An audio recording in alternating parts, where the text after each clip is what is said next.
የአባቴ ብሩካን ዛሬ የአይደንቲቲ ለውጥ ወይም አይደንቲቲ shift የማንነት ለውጥ ወይም አይደንቲቲ shift የሚለው ትምህርታችን 3ኛ ቀን ላይ እንገኛለን።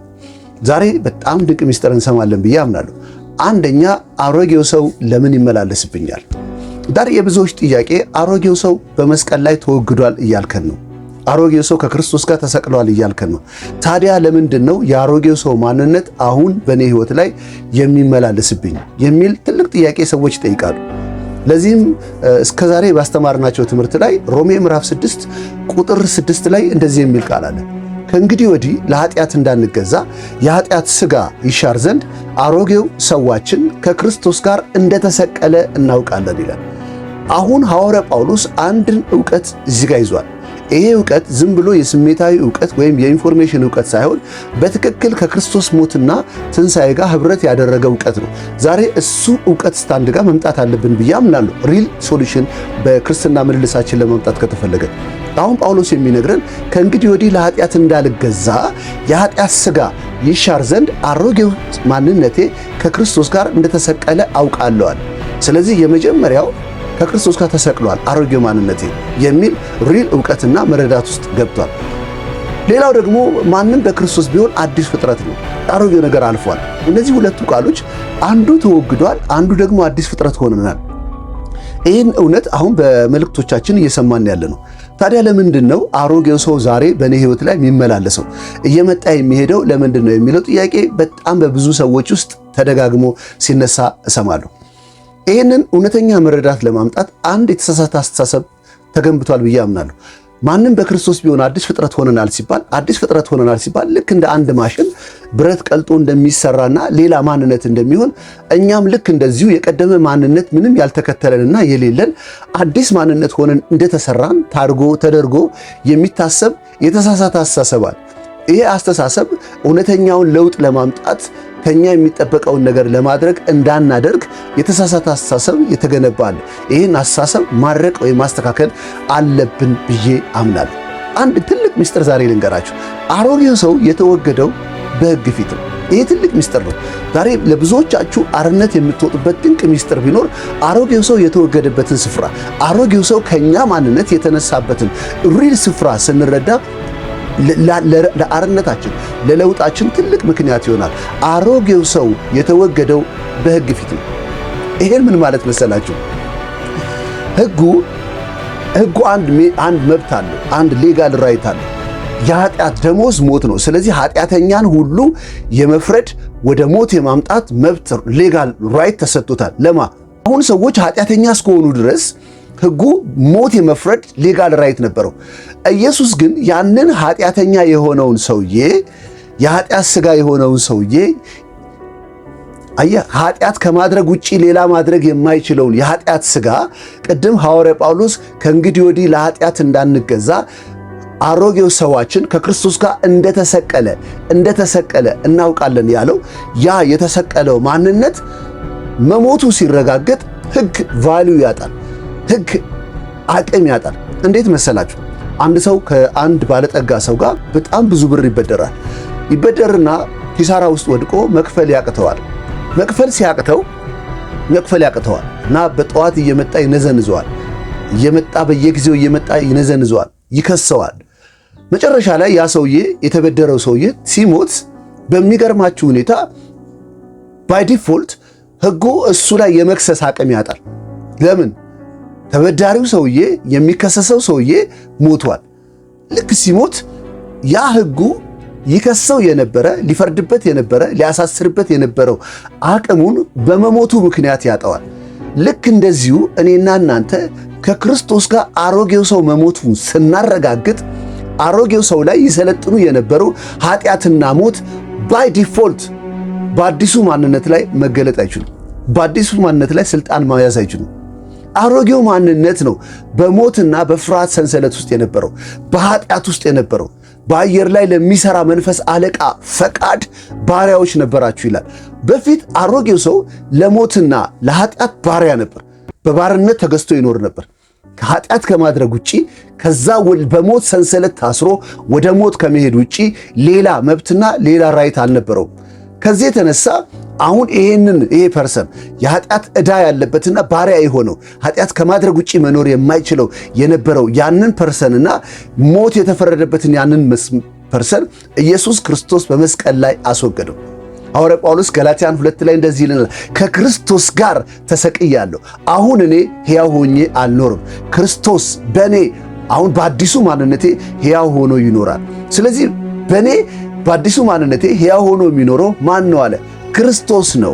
ኢየሱስ ጌታ ነው። ስለዚህ አሮጌው ማንነት ሲወገድ ሕግ የነበረውን ፓወር፣ ሕግ የነበረውን ስልጣን አጣ ማለት ነው።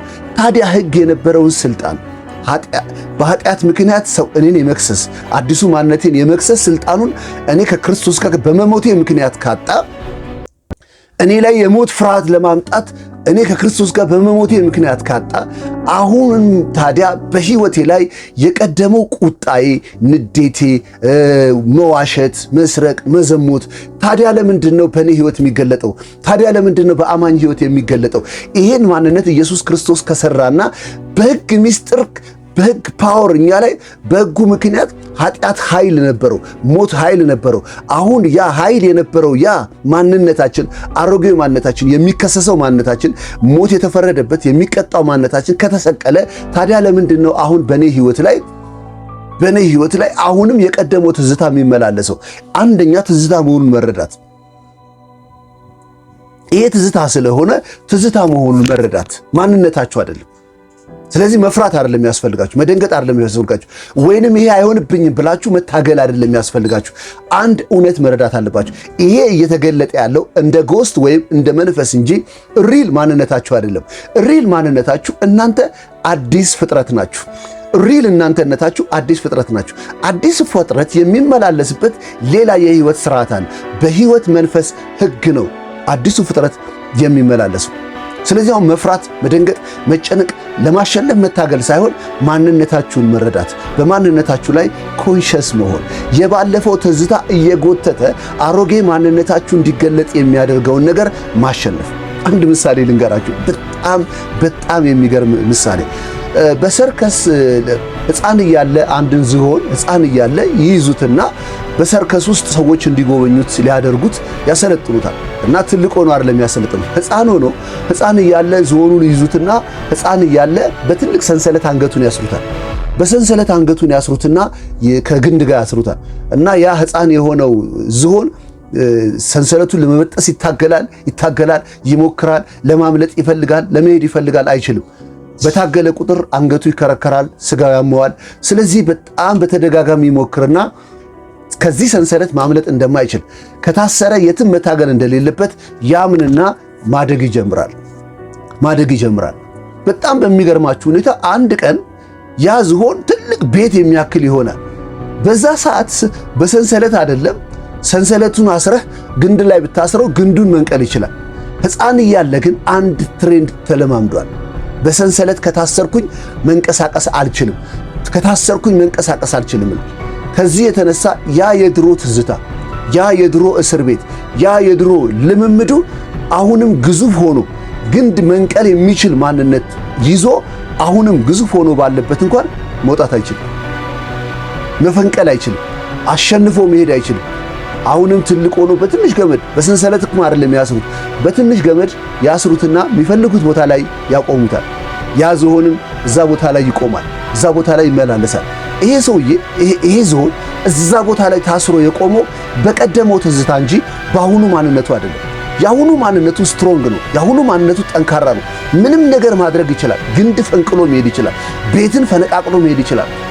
ግን የቀደመው ትዝታው ግን ሕፃን እያለ በታሰረው ሰንሰለት ሆኖ ይታገልና ማሸነፍ ያቃተው የቀደመው ትዝታ ግን አሁንም ይመጣበትና አሁንም ታስሬያለሁ ይላል። ዛሬ የብዙዎች የክርስትና የህይወት ምልልስ ሴጣን ያደረገው ቢኖር ይሄንን ነው። ልክ እንደዚህ ሆኑ በቀደመው ልምምድ፣ በቀደመው ቁጣ፣ በቀደመው ማንነታችሁ ቁጣ ነበረ፣ ሌብነት ነበረ፣ ውሸት ነበረ፣ ዝሙት ነበረ። በጣም ብዙ የማይገቡ በአየር ላይ ለሚሰራው መንፈስ አለቃ ባሪያ ሆናችሁ ትገዙባቸው የነበሩ ብዙ ልምምዶች ነበሩ። እነዛ ልምምዶች ዛሬም በትዝታ እየመጡ ዛሬ እኮ አስቡ፣ ያ ዝሆን ዛሬ ኃይሉ ቤት መፈንቀል ይችላል። ግንድ መፈንቀል ይችላል። ዛሬም እናንተ ማንነታችሁ አዲስ ፍጥረት ነው። አሮጌው ነገር አልፏል፣ እነሆ ሁሉም አዲስ ሆኗል። በዚህ ማንነት ጽድቅ፣ ሰላም፣ ቸርነት፣ በጎነት፣ የዋህነት፣ ራስን መግዛት የእግዚአብሔር የሆኑ ባህሪዎችና ሕይወቶች በእናንተ ሕይወት ላይ ይገለጣሉ። ነገር ግን የቀደመው ትዝታ ልክ ያንን ግዙፉን ዝሆን በትንሽ ገመድ አስሮ እንዳስቀመጠ ዛሬም በትዝታ ኃጢአት ማሸነፍ አልችልም፣ እኔ ከኃጢአት ውጭ መኖር አልችልም ብላችሁ እንድታምኑ እንድትቆጥሩና በዚህ አስተሳሰብ እንድትመላለሱ ምክንያት ሆኗል። ስለዚህ ዌክ አፕ፣ እንንቃ። አዲስ ፍጥረት ነን።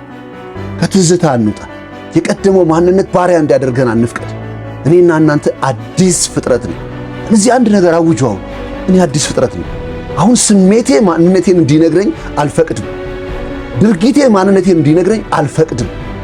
አሁን በሕይወቴ ላይ የሚያልፉ ስሜቶች፣ አሁን የሚያልፉ የድሮ ማንነቶች እኔነቴን እንዲገልጡልኝ አልፈቅድም። እኔነቴን በእግዚአብሔር ቃል ውስጥ ተቀብያለሁ። እኔ አዲስ ፍጥረት ነኝ። እኔ የእግዚአብሔር ጽድቅ ነኝ።